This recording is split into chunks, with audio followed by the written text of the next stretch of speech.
Bienvenue sur Ici Éco. L'électricité du Liban envisage d'utiliser les fonds provenant de la collecte des factures pour payer le carburant irakien et éviter le blackout. Le ministère de l'Énergie et de l'Eau se prépare à recourir à cette ultime solution pour éviter un blackout total qui pourrait survenir dans les prochains jours, en l'absence de toute livraison de carburant. Cette question a été abordée lors du dernier Conseil des ministres. À titre indicatif, le fournisseur public d'électricité dispose de fonds en dollars et en livres libanaises, mais ces derniers ne se trouvent pas sur son compte, car les institutions et administrations publiques n'ont pas encore réglé leurs factures impayées. Ces factures couvrant la période de novembre 2022 à juin 2023 devraient être réglées grâce à une avance du Trésor de 6 850 milliards de livres. Cependant, seulement 1 000 milliards de livres ont été transférés à l'EDL. Étant donné que le carburant irakien est payé en livres libanaises, l'EDL a pu conserver ces dollars pour acheter davantage de carburant nécessaire au fonctionnement des centrales électriques, ce qui permettrait d'augmenter la production d'électricité. D'autre part, le secteur immobilier au Liban connaît une forte demande en ce moment en raison des développements sécuritaires dans le sud. Mais en général, le marché immobilier au Liban reste dans un état de stagnation qui l'a frappé depuis le début de la crise, malgré l'amélioration des prix dans le secteur.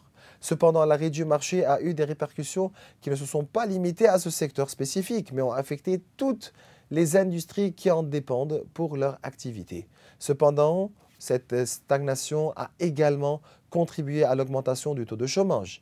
Les raisons derrière les difficultés rencontrées par ce marché sont nombreuses, notamment l'arrêt des prix immobiliers.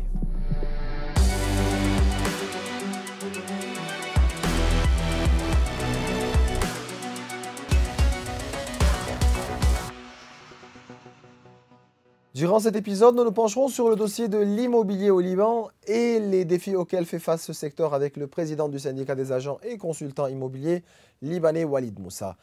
Monsieur Moussa, c'est un plaisir de vous recevoir. Bonjour, cher Maurice. Bien voilà, on commence avec les conséquences de la guerre au sud. Quelles ont été les conséquences de cette guerre sur le secteur de l'immobilier et précisément au niveau de la demande? Je te remercie de m'avoir invité pour discuter ce sujet d'actualité, un sujet assez critique dans ces moments.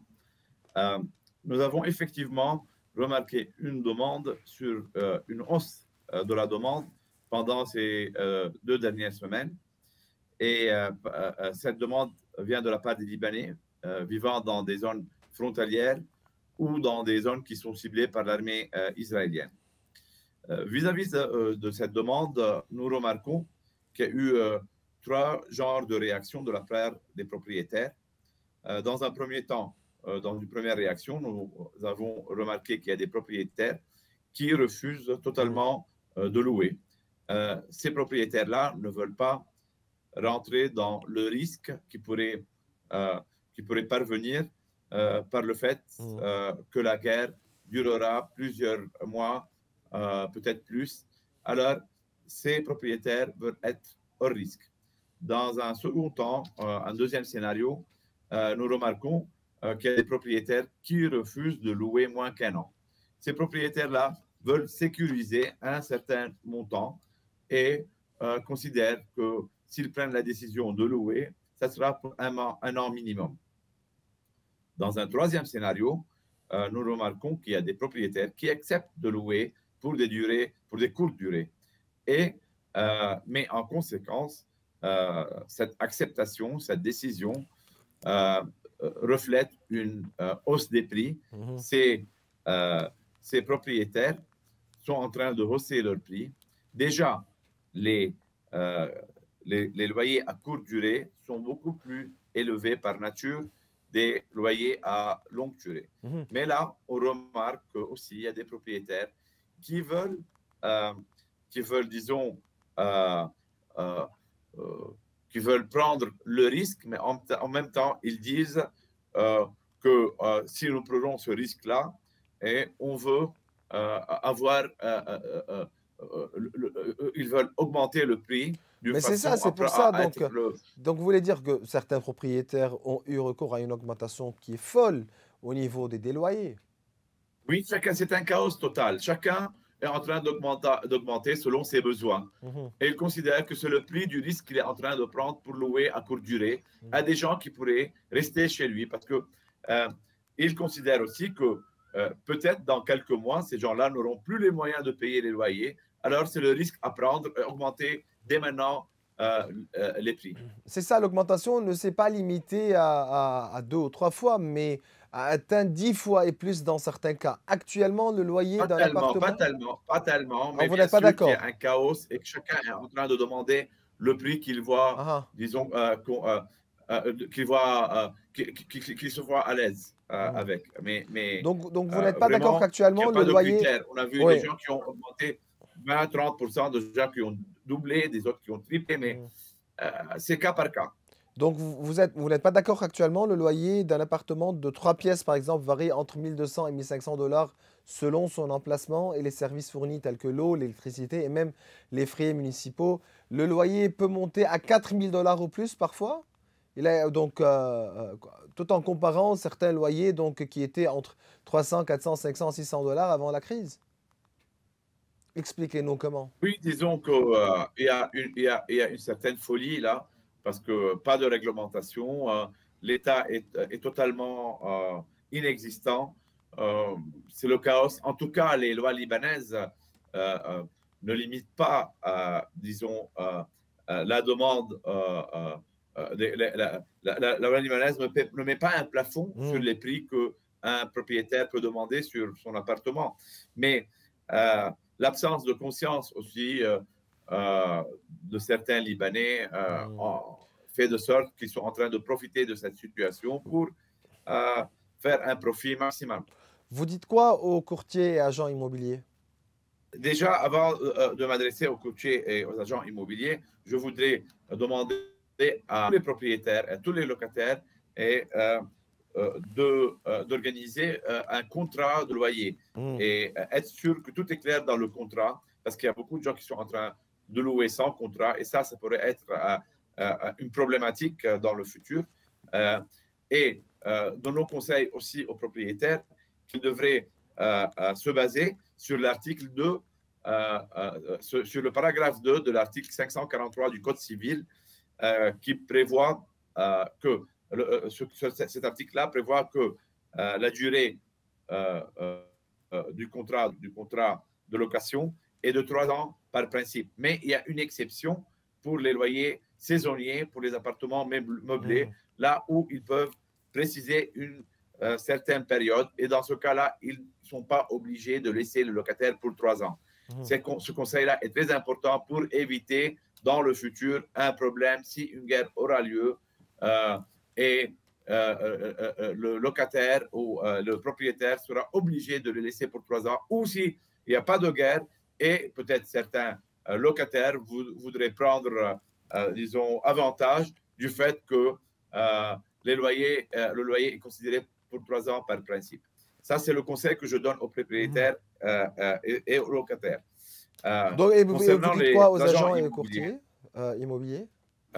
je voudrais demander, et je l'ai déjà demandé à plusieurs reprises, de ne pas rentrer dans ce jeu de hausse de prix et de ne pas jouer un rôle négatif entre le propriétaire et le locataire en haussant le prix, parce que nous sommes dans une situation Mmh. assez délicate, une situation qui nous oblige à jouer un rôle éthiquement correct. Et au contraire, quand nos agents voient peut-être une exagération, ils doivent intervenir pour, disons, pour faire de sorte que la logique y revienne dans la demande, Mmh. dans les prix qui sont demandés. Selon les statistiques de la gestion des catastrophes, le nombre de déplacés a atteint 83 000 à peu près. Donc, un grand nombre. Oui, en plus, on remarque l'absence du gouvernement en ce qui concerne cet exode qu'on est en train de remarquer, un exode, une migration Mhm. d'une région à une autre. Et il y a une peur, cher Maurice, il y a une peur aussi des habitants de certaines régions. Ils disent que nous ne savons pas qui est en train de venir, disons, louer ou Mhm. s'installer dans notre région, parce que les armées israéliennes, comme on voit, ont ont des cibles déterminées, des gens déterminés. Alors, comment savoir qui s'installe et qui ne s'installe pas dans certaines régions? Ils ont peur que peut-être certains gens viennent s'installer et qui sont ciblés par les armées israéliennes et qui pourraient représenter un certain danger. Moi, j'essaye de vous donner disons, de refléter une certaine vérité. Vous êtes encore convaincu que nous sommes vraiment dans la pire période que le secteur immobilier ait connue depuis 30 ans? Oui, bien sûr. Et surtout maintenant, là où il y a l'instabilité qui est survenue maintenant de nouveau, le danger qui survient fait de sorte que l'investisseur ne veut pas prendre de risques. Alors, bien sûr, il y a des gens, mais ce sont des exceptions, qui considèrent que c'est le moment d'acheter. Il y a beaucoup de gens qui attendent des circonstances pareilles pour acheter, mais ça, on ne peut pas généraliser sur le marché libanais. Absence de crédit, on a les cadastres, surtout maintenant, sont toujours fermés,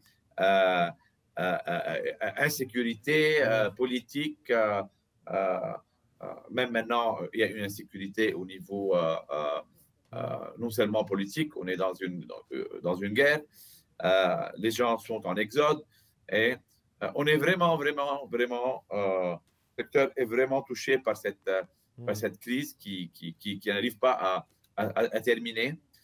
Et sans secteur bancaire, sans situation, disons, une stabilité sur tous les niveaux, le secteur immobilier ne pourra pas dépendre seulement des valises en cash qui viennent pour investir dans le secteur immobilier. Parce qu'on me dit de temps en temps qu'il y a des ventes qui se passent. Oui, il y a des ventes déterminées qui se passent à cause de certaines situations, des gens qui ont des montants en liquide, en cash, et qui veulent bien investir dans l'immobilier pour sauver, disons, ou conserver ces montants-là. Mais ça reflète pas un marché normal. Très bien. Un marché normal devrait avoir là où chaque personne, quoi que ce soit son statut, pourrait avoir un prêt immobilier. Donc permettez-moi aussi, la Banque de l'Habitat se prépare à lancer un ensemble de prêts immobiliers, bien que leur plafond soit aussi limité dans la première phase, elle ne dépasse pas les 50 000 $. Quelles sont les perspectives positives attendues de cette mesure? Toute initiative comme celle-là est bienvenue. Nous sommes très contents que la Banque d'Habitat a pu donner ce montant, un montant de 50, avec un plafond de 50 000 $, mais qui pourrait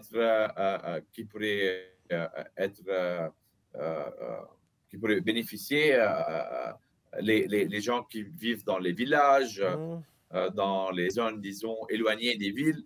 Et ça pourrait bien sûr donner un avantage, mais on a besoin beaucoup plus pour redresser le secteur. Donc, les prêts de la Banque de l'Habitat sont destinés aux classes moyennes et accordent entre 40 et 50 000 $ à chaque entrepreneur. Mais ces montants ne sont pas suffisants pour acheter un appartement. Qu'en est-il des loyers juste pour revenir au dossier des loyers, une question. Qu'en est-il pour les loyers pour les non-libanais et les conditions sont-elles claires pour ces non-libanais? Oui, les loyers pour les non-libanais doivent se baser sur le permis de séjour. Un loyer. Là, on remarque une absence dans les lois. Mais, à mon avis, les municipalités doivent toutes prendre des décisions très claires qu'aucun loyer devrait avoir lieu sans un permis de séjour clair qui est émis par les autorités libanaises. Ça, c'est clair. Quelles sont vos prévisions pour les prix de l'immobilier à Beyrouth et dans les régions libanaises dans un avenir proche? Est-ce qu'il faut acheter ou bien est-ce qu'il faut vendre? Maurice, tu me demandes cette question dans un moment assez critique. Si tu me demandes aujourd'hui même, là où on attend une guerre, on est dans une impasse très difficile. Espérons pas, je te dirais, oui, bien sûr, n'espérons pas, mais je te dirais que les choses ne sont pas claires. Mais disons bien que si on reprend l'état où on était il y a un mois, on remarque que les prix dans les régions où il y a un pouvoir d'achat, disons dans les régions où il y a une diaspora avec un pouvoir d'achat élevé, là où il y a des gens qui vivent au Liban et qui sont en train d'avoir un accès sur du dollar, on remarque comme une augmentation des prix de nouveau. Et dans les régions comme Beyrouth, disons au centre-ville, Ashrafiyeh, Ras Beyrouth, Raouché, Ramat el-Baïda, toutes ces régions à pouvoir d'achat élevé à Beyrouth, Fa'ra, Faraya, peut-être dans les côtes de Batroun, Amchit, pied dans l'eau. Toutes ces régions-là, on a vu un redressement des prix. On est maintenant peut-être à 20% de moins de l'époque de 2019. Alors, on est descendu jusqu'à 50% pendant la crise et maintenant le redressement fait de sorte qu'on est à 20% seulement de moins de l'époque de 2019. En contrepartie, dans les régions, disons, où le pouvoir d'achat est beaucoup moins élevé, qui dépend de la classe moyenne et des employés libanais qui travaillent dans les sociétés libanaises et qui ont besoin de prêts pour pouvoir acheter leur maison. Là, on est toujours à moins 50% des prix de l'époque de 2019. Alors, le secteur immobilier se divise entre riches et pauvres, comme on remarque que la société libanaise s'est divisée après la crise. Il n'y a plus de classe moyenne, il y a riches et pauvres. Et là, le secteur immobilier suit cette société-là. Et on remarque qu'il y a des régions où il y a un redressement et il y a des régions qui est toujours à 50% de moins de l'époque précédente. Très bien. Est-ce que toutes les transactions immobilières ont été enregistrées au cours des dernières années, car il n'était pas possible donc ou bien au cours des 3 dernières années, de déterminer le nombre exact de transactions immobilières, car on ne sait pas combien d'opérations immobilières ont été effectuées chez les notaires. Question intéressante. Non, pas du tout. Il y a toujours des transactions, des contrats de vente qui ont été faits, mais qui ne sont pas enregistrés, surtout dans la région du Mont-Liban et du Matin. Là, il y a des milliers de contrats qui ne sont pas encore enregistrés. Et on attend qu'ils finissent, disons, de ce processus pour vraiment savoir quel est le mal qui a eu lieu dans les années précédentes et qui a acheté et quoi. Ça, c'est clair. Ma dernière question, si vous permettez, en ce qui concerne les registres fonciers. Donc, est-ce qu'ils fonctionnent normalement ou bien non? C'est encore la catastrophe. Ça se passe comment? La catastrophe existe toujours au Matin, au Mont-Liban. Et dans certaines régions du Mont-Liban, dans des régions comme Beyrouth, le nord, le sud, les choses sont un peu plus, disons, acceptables. Les registres fonciers sont en train d'ouvrir 2 à 3 jours par semaine. Ça fonctionne, mais lentement. Où vraiment la catastrophe continue, c'est dans le Matin, par exemple. Là, ils n'arrivent pas à finir des contrats qui ont été faits dans les dernières années. Ils n'ont pas le personnel. Ils ont peut-être un personnel qui a été transféré du ministère des Finances, mais le nombre est toujours limité à en finir avec les contrats qu'ils ont. Et on n'arrive pas à enregistrer de nouveaux contrats. Non pas, ils n'ont pas fini des anciens contrats, mais ils n'arrivent pas à ouvrir pour accepter de nouveaux contrats. Et ça prend du temps et ça traîne. Et on ne sait pas vraiment jusqu'à quand ça va traîner de cette façon. Bien voilà, le président du syndicat des agents et consultants immobiliers libanais, Walid Moussa, je vous remercie. Merci Maurice et à bientôt.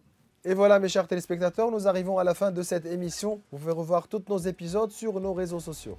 Au revoir.